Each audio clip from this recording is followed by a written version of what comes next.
E aí, galera, estamos de volta, né? Curtindo aqui um Iggy Pop, né? Uma musiquinha de fundo. Mas vamos tirar porque agora é aula, né? Blocos econômicos, a última parte da apostila 1, que é a aula 4. Bom, quando a gente trabalha com bloco econômico, você lembra do quê? Da aula anterior, globalização.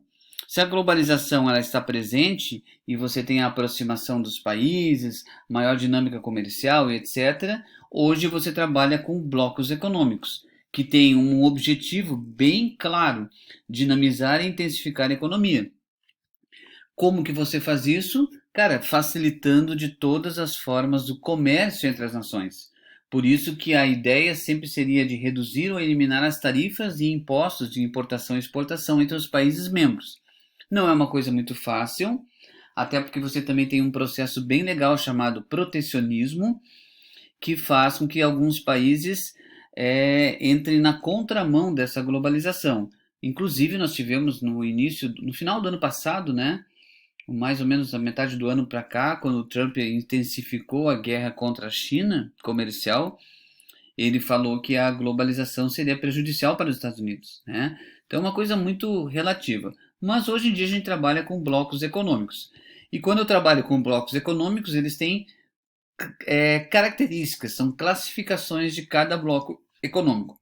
Bom, o primeiro é a zona de livre comércio. O que é uma zona de livre comércio? São aqueles acordos comerciais que reduzem ou eliminam as taxas entre os países membros, ok? Então significa dizer o quê? Que você tem uma situação de entre os países desse bloco, você não tem tarifa alfandegária, praticamente zero, muito poucas que são taxadas. O melhor exemplo disso é o NAFTA, né? México, Canadá e Estados Unidos. Até a charge ou o desenho ele é bem característico, né? Porque você coloca ali o México como base, né? E Estados Unidos e Canadá em cima, tranquilos unidos, né? Enquanto que o México é só uma base para tudo isso aí. Temos também aquilo que a gente chama de união aduaneira. O que é uma união aduaneira? Uma união aduaneira é quando você tem uma ideia de reduzir ou de fazer é, uma, uma ação que integre os blocos, eliminando as tarifas, reduzindo as tarifas alfandegárias. E aí você regulamenta o comércio através de uma TEC, que é uma tarifa externa comum. O que significa dizer isso? Bom, se eu estou vendendo sapatos para a França, por exemplo, aqui no Brasil, a minha taxa não pode ser maior ou menor do que a taxa da Argentina e do Uruguai. Então isso a gente chama de tarifa externa comum, tá? Então você tem bem claro o que significa essa tarifa externa. Todos os países utilizam a mesma. O melhor exemplo, acabei de citar, o Mercosul. Outro tipo de bloco econômico legal é o mercado comum, que ele proporciona ainda uma livre circulação de capitais, de serviços e pessoas no interior do bloco. Não é todo país que tem essa livre circulação de pessoas, tá? Geralmente é a circulação de capitais e serviços, que num estágio superior alcançaria o que a gente chama de união econômica e monetária, que é o que? A evolução do mercado comum. Os países adotam uma mesma política de desenvolvimento e uma moeda única. Por exemplo, óbvio, a União Europeia. A União Europeia tem na sua base um mercado comum europeu. Na verdade, você vai lá, em 1954 tem a Comunidade Econômica do Carvão e do Aço, o CECA, depois você tem a Comunidade Econômica Europeia, vai evoluindo para um mercado comum europeu, até o Tratado de Maastricht ser assinado e virar uma União Econômica e Monetária, e portanto você tem um país chamado Europa. Teoricamente seria isso. Você tem um grande blocão chamado Europa, que tem 27 países hoje, eram 28, mas com o Brexit, né, volta a ter 27. Na verdade, vai ficar menos 4, 24 países agora, né? Que tem uma moeda única chamada euro, né? Mas que sempre teve problemas. A próprio Reino Unido, que não utilizava a Inglaterra, né? O euro, a Suécia, a Dinamarca também não adotaram o euro.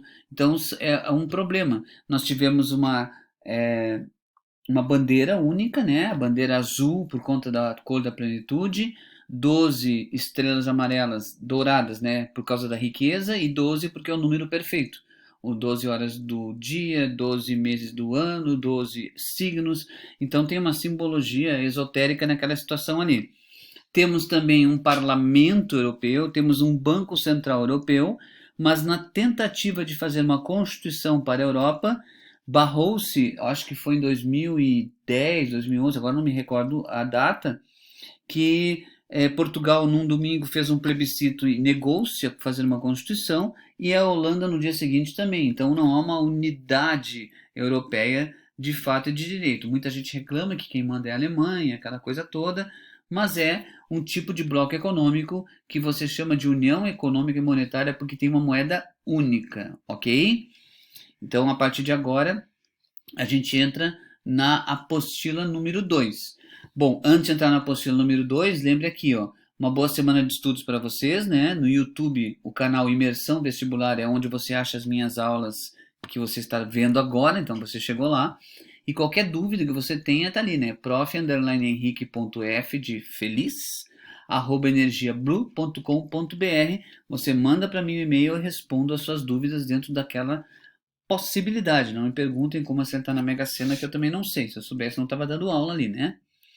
Não esqueçam de também você usar máscara, né?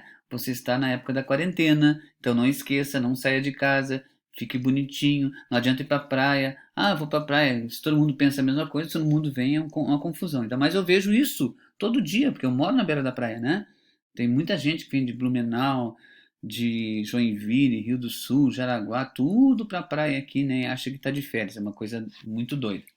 Bom, vamos para a apostila número 2, também ainda à frente 2.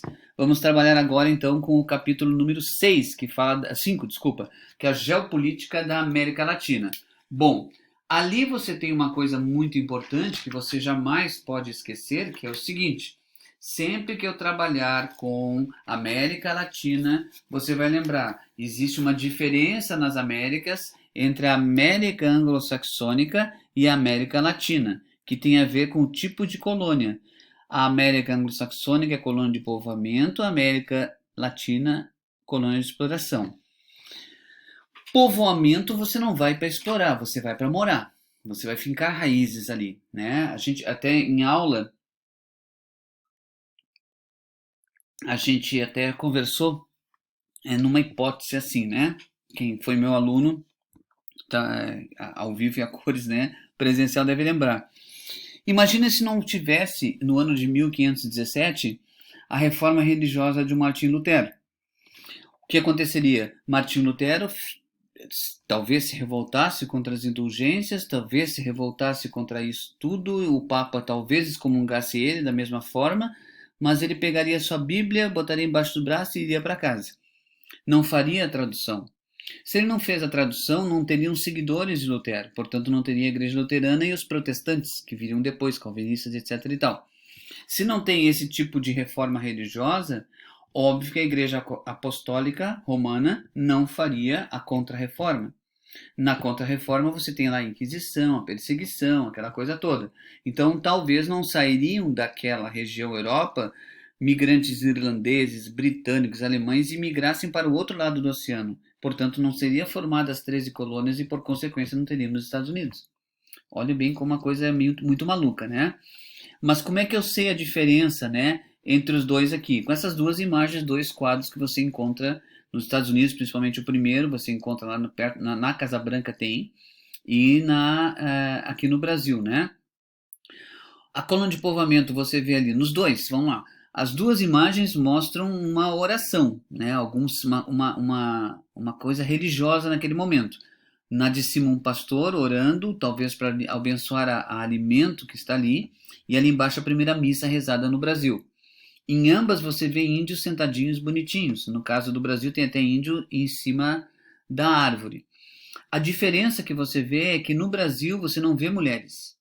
Na parte de cima, na imagem de cima, você vê a presença de homens, mulheres, crianças, uma babá, sei lá, alguma coisa ali, uma casa lá no fundo. Ou seja, essas pessoas da colônia de povoamento vieram para fincar raízes, morar ali, não foram para voltar para o seu país de origem.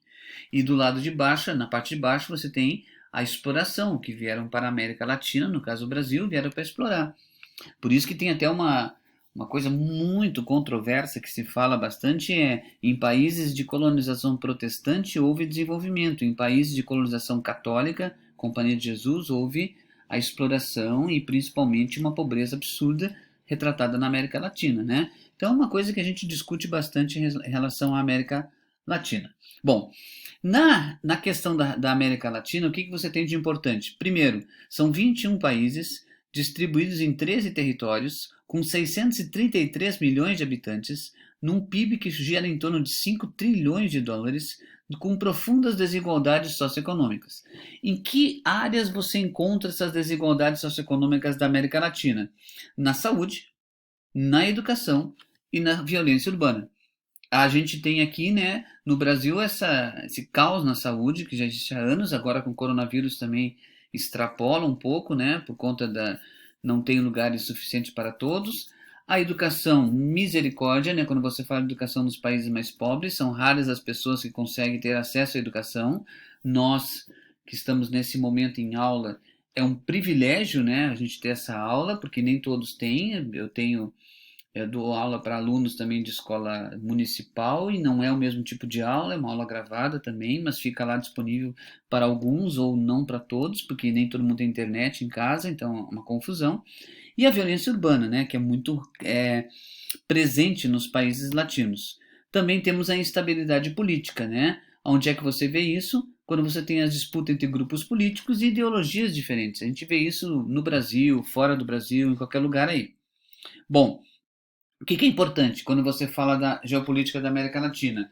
É que você tem toda a história que você traz, né? Você trabalha com alguns blocos econômicos. O Mercosul, criado a partir de 1991, né? Com a assinatura do Tratado de Assunção, que contou com o Brasil, Argentina, Paraguai e Uruguai, né? Que foram o presidente do Brasil, Fernando Collor de Mello, da Argentina, o Carlos Menem, né? Que foram os signatários desse bloco, né, principalmente os dois. Temos também a Comunidade Andina de Nações, foi criada em 69, né, lá em Cartagena, né, chamado Acordo de Cartagena, desculpa, né? Bolívia, Colômbia, Peru e Equador, mais 5 países que são associados, não membros diretos, que é o Brasil, Argentina, Uruguai, Paraguai e Chile. Tá? México e Panamá são observadores. É uma comunidade cada vez mais ligada ao Mercosul. A gente não tem muito se fala sobre isso, né? A gente tem uma relação comercial com o Mercosul em torno de 16 a 20 milhões de dólares e o gás boliviano é o principal produto, né? Inclusive o Brasil, desde 2001, ainda no período aquele que a gente teve o apagão no Brasil, no governo Fernando Henrique Cardoso, o Brasil começou então a construção do gasoduto Brasil-Bolívia, que existe até hoje também. E existe também o Unasul, né? Ou existia, não se sabe ainda qual é o fim do Unasul. O Unasul foi criado em 2004, lá em Cusco, no Peru. Cusco é uma cidadezinha baixa, né? Abaixo de Machu Picchu, onde você tem bastante roupas bonitas, bastante assaltos, né? Uma coisa muito legal naquela cidade. E esse bloco foi criado então para rever uma posição geopolítica dos países sul-americanos para contrapor aquilo que o Bush estava tentando fazer na época. Aliás, desde o Bill Clinton já tenta isso, mas principalmente o Bush, que era criar a área de livre comércio nas Américas, a ALCA, né? Então seria um contraponto à ALCA. E temos também alguns blocos mais atuais e mais ideológicos, né? A Aliança Bolivariana das Américas, a ALBA, que foi criada pelo Hugo Chávez, né? São os países Cuba, Venezuela, Equador, Honduras, México, Nicarágua, que faziam um blocão esquerda, e a Aliança do Pacífico, que eram países, o Chile, na época com Sebastião Pinheira, que acaba voltando, a Colômbia, que são o Peru também, que são os países que eram governados por aquilo que se denomina de direita, né? Então ali são dois blocos econômicos que têm uma tendência maior ou menor em relação à ideologia. Certo, galera? Próxima aula falaremos então do próximo capítulo. Até lá!